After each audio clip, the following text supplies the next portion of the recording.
Welcome to April's Garage. A lot of things are hitting the fan right now as far as car loans come out. Everything. I mean, we're talking about all kinds of retailers sounding alarm bells about people not buying and people being underwater with credit cards and all that stuff. Car loans, the fan. This is a fan, and this is poo going into it, and this it's really bad right now. Yep. So a major credit agency is reporting some pretty dismal statistics. So with subprime, bad credit car loans, 6.5% of all those bad credit car loans are underwater. They're past due by 60 days. It's the highest they've ever recorded, which I thought it'd probably be higher. But I guess it's as bad as they've ever seen it. Well, I feel like people can't really get car loans as easily now. So if you have subprime credit, it's going to be even harder. And so that pool is probably less of the amount of people that have it. So basically, you look at 100 Nissan Altimas driving down the road with the paper plates that are months past due, driving like lunatics. Why does it have to be an Altima? At least 6.5 of them are more than 60 days behind. But overall, in the whole country, they're saying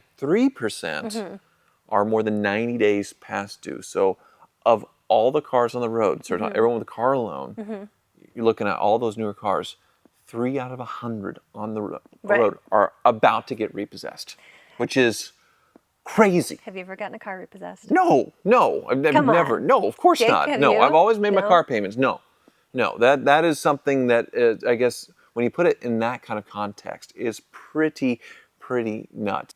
And of course, there's a lot of reasons for it. Prices on everything is more expensive. So they're reporting in the last year, insurance rates have gone up 16%, and the year before it was up 12%. So you're paying more for insurance. You're paying more for cars. The average price of a new car, $48,000 now. Which the average crazy. new car sales transaction, yeah, it's about $48,000 up from the year before. And I don't know. It scares me because I don't know what's going to happen next year and the year following that, because there's inflation and everything's going up like crazy, and I feel like we're just not going to be able to afford life anymore, our lifestyles anymore. Well, cars are so expensive, and then the interest rates on top of that, 6-7% for a good car loan interest rate. So if you're subprime, you're paying double that or triple that to get a car loan, like up to 20% on more expensive cars that are used. And then on top of that, the cars that are now 10 or 15 years old that are being sold cheaper are more complicated,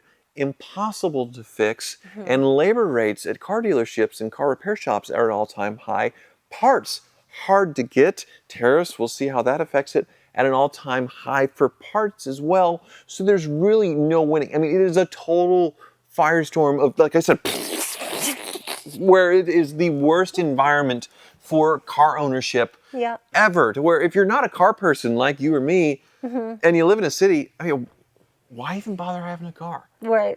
You shouldn't have a car. A scooter, Uber, Waymo, whatever. Like now, like car ownership is almost, it doesn't make sense anymore. No, it's scary, and it's a lot of money, and the depreciation that goes in, and they're always pushing the EVs, but the depreciation on EVs are just horrendous. So what are you supposed to do? Right. Well, so if it continues to happen, these continue to pile up. People who paid $10,000 or $15,000 over a Honda Palisade or a Kia Telluride, and these are getting repossessed, and we're going to see another like big financial crisis similar to like what we saw in the recession in 2008, except it was for homes. So a lot of houses being sold on sketchy loans with a bunch of crap added on. That's another thing. Dealers are just adding crap onto these loans. Well, even as far as warranties, the article that we're getting this from, error. They state all the secret warranties that car dealers put into these contracts right before you buy them that you might not even see, that are in the fine print paperwork, that are just bulldozing people. Paying like $1,500 for low jack for a little GPS that just plugs in 5 seconds, or like a ceramic coating and paying $2,000 for a ceramic protection coating on your car. And they're just burying people with this stuff.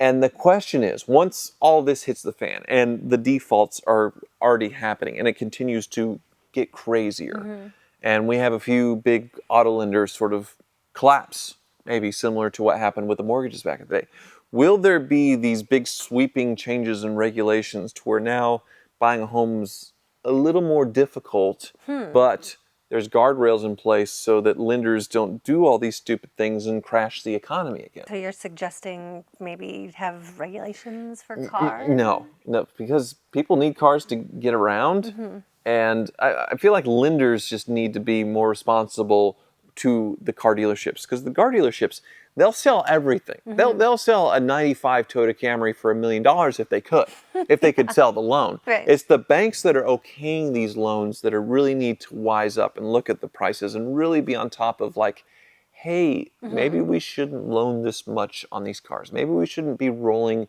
negative equity into something, or allowing dealers to put in all these add-ons and doing these things. Like, lenders themselves need to self-regulate, tighten their belts, and the car dealers obviously will be upset that they can't sell all this extra crap or sell a car for way, way over sticker. Right, It's already sort of happening. They should provide appraisers for these I don't know. cars? Yeah, I don't know. The party's sort of already over with this, because lenders are already tightening up, and dealers, they have cars just piling up on lots, expensive things that they can't sell because people can't get qualified to buy them. So the economy's already sort of, I feel like, corrected, but right now it's a big problem because all these expensive cars are sitting on lots that we're selling that aren't anymore. And the people that did buy cars in this crazy COVID times, when they're getting all this crazy COVID money and taking these crazy deals, are now stuck. And their only option is just to give the car back, as they say, let it get repossessed, which ruins their lives financially for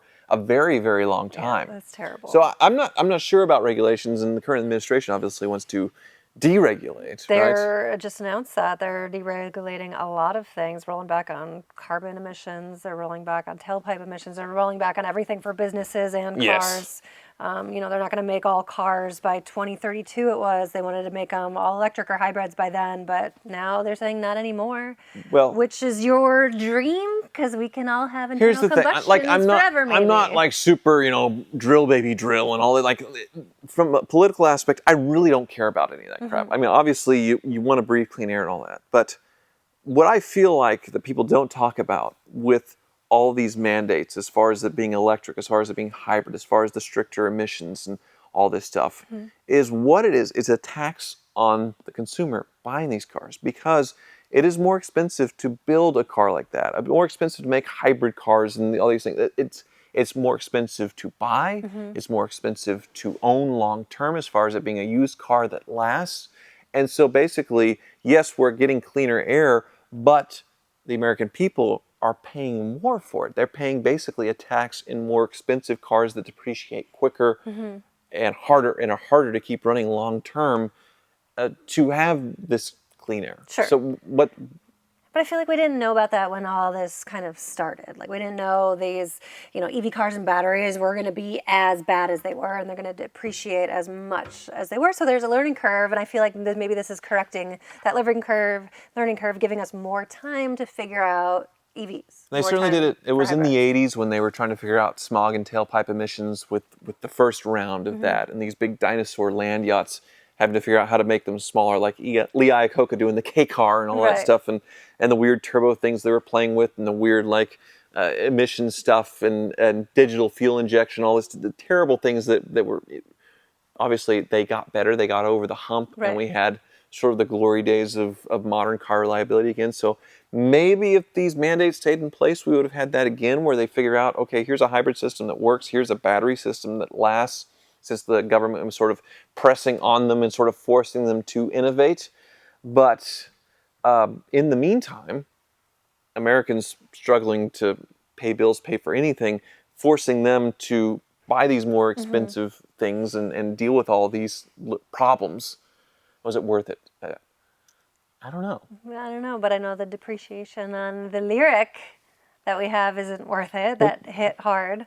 We took a quick swift in the balls with that one, but it would have been way worse if we kept the Cybertruck for many reasons. We would have. You'd be crying. Tesla is not a word we're going to mention on this channel for quite a while. Things happened. Yeah, that video got taken down. We got a history now. Anyway, for those of you that saw it for the 30 minutes that was up, well, good for you.